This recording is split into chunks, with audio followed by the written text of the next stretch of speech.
He became the cameraman for the show. His hands are pretty steady. I mean, he was a decent cameraman, except for he would always try to leave to go get his dick wet, whatever that meant. So there were protests all during this. What month is it?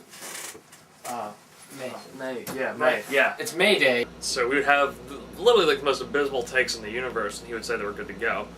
Yeah. There were protests for immigrant workers over their wages and working conditions, and they just weren't really happy. The thing is, they called it a strike, but really it's not a strike because they just took a day off of work, and that's not really a strike, because a strike is when you stop working until, like... Demands, like maybe you get something that you need. Yeah. Like your demands are met. Yeah, I mean, it's like they need to, It's not really a strike, yeah, what I'm saying. Yeah, Yeah. Alright, cool guys. That's a wrap. Well, what? I thought that was kind of a bad take, dude. That was the first one. No, it's good, guys. The fucking fans will go nuts over that. It was perfect. It was flawless. Did you stop hitting record? Yeah, I'm pretty sure. Can you check? Yeah, I mean it's fine, guys. I mean, people eat this shit up. It's great. Where you going? What are you doing? Where you going? Oh, we have more stories to do, man. Yeah, it's alright. We'll do it later. I gotta get my dick wet. Why did you? I asked Krzyzstof if he could edit the show.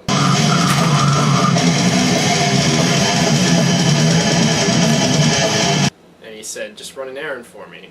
So I went and ran it.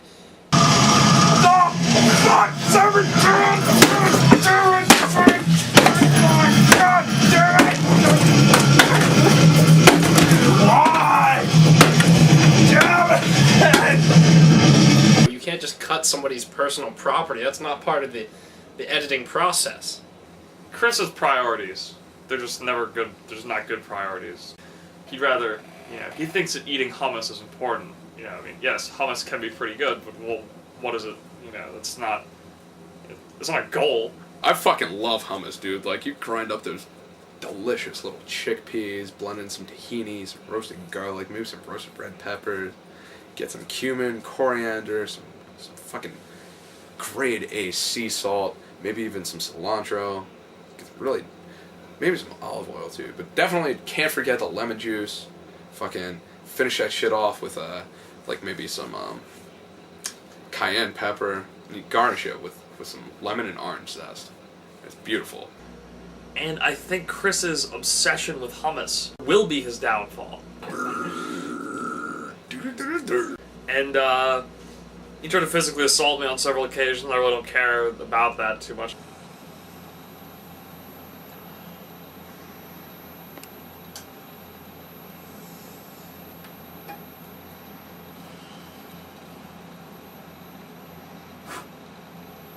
Constant vigilance.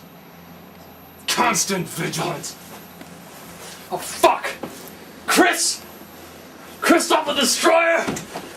The game is afoot! It doesn't upset me. As a matter of fact, I thought it was a bit of a challenge. God damn it, there's good fucking hummus, man. Roasted garlic cocksucker.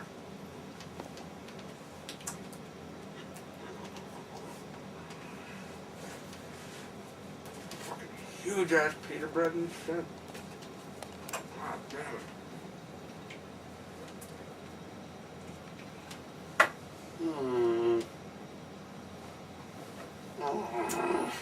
It appears as if the game is afoot, Mr. Destroyer. I always said that hummus would be your downfall, and that certainly appears to be the case.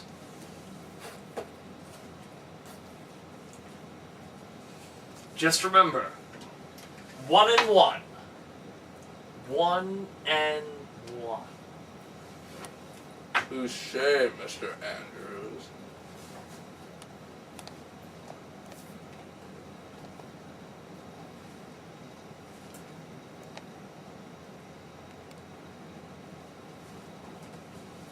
Kobe made a lot of references to, hey, don't sword fight in the house. But I tried to explain to Kobe that the only thing that the Poles understand is the blade. They don't understand the word, just the sword. We have a special guest star for you this week, Mr. Cuntman. I believe he was a friend of Krzyzstof's, although I really can't say for certain. He gave me curry and it was delicious. He's militant. He's a militant atheist. When it comes to being an omnipresent, all-powerful being, God is kind of fucking slacking. I mean, I'm about as atheistic as it comes, but even his level of atheism made me uncomfortable. Jihad? Suicide? You're gonna these fools! I didn't know that there were levels of lack of belief. I didn't know that, like, I just thought, I don't believe in the supernatural, and he'd be like, well, how much do you not believe in it? It's like, what kind of question is that? Me and Graham thought the show was done. We took off, went for a little ride because we needed to get out of the newsroom, get stuffy in there. Everything seems to me, at least, to be a good idea at the time. And then we went back, and they were...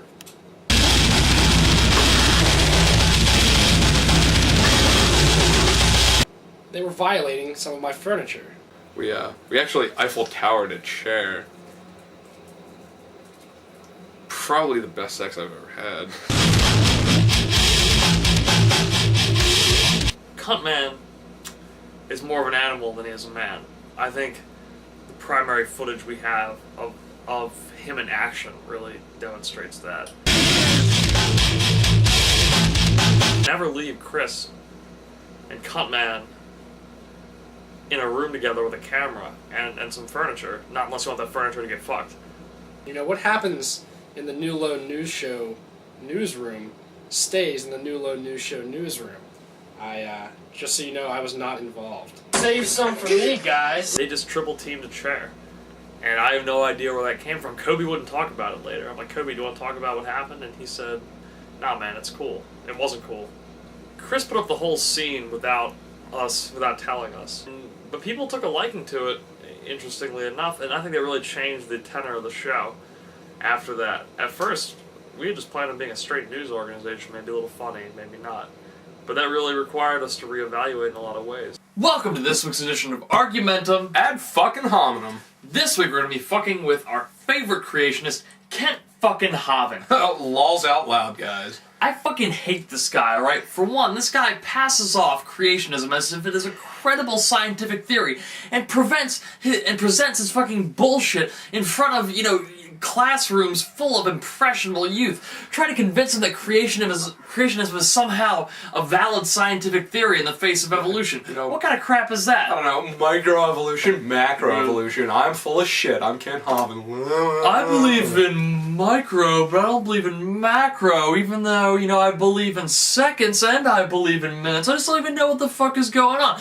Does this guy have a fucking thought? Has this guy ever had a fucking thought? I don't even know what's going on in this guy's head. I mean, the one redeeming factor about this motherfucker is that he evaded taxes, you know what I mean? Because we're all about evading taxes out here on the New Low. And anyway, Chris, what the fuck are you doing? I can't help myself. The hummus are so good. It's so delicious. You hummus-eating motherfucker! Jesus Christ, dude, just go fucking... I can't help myself. Clean yourself off. Actually, you know what? You're fired. I can't work under these fucking... Look at this shit. Look at this fucking chickpeas and garlic all over the place. Like, how can I fucking work in these conditions? You know what I mean? Dude, Chris, get the fuck out of here. You know what? You can't fire me because hummus and I are a package deal. You either take none of us or you take both of us. And you know what? Fuck both of you guys. I am the New Low. I fucking quit. Get the fuck out of here. Oh, you fucking piece of shit. Can you believe what that motherfucker just did? I can't even believe it. I mean, we fired him a few times. He never quite left. It's like we would fire him and he would just return for work the next day. We couldn't get rid of him. Breaking news. Fuck Tony Blair. Oh, Jesus.